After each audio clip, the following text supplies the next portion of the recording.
ഇപ്പോൾ വലിയ പറഞ്ഞ അടുത്തുള്ള വ്യക്തികളെ മറുപടിയുന്നത് ഇന്ത്യയിൽ ఇది వాక్యాన్ని త్వరలో మరిగిട്ടുണ്ട്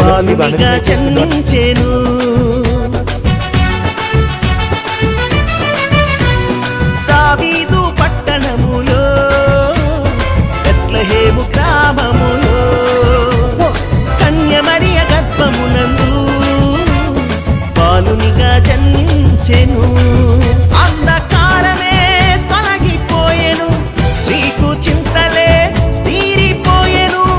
అంధకారమే తొలగిపోయెను, చీకు చింతలే తీరిపోయెను. మన చీకటి బ్రతుకులలోనా ప్రభు యేసు జన్మించెను. మన చీకటి బ్రతుకులలోనా ప్రభు యేసు జన్మించెను.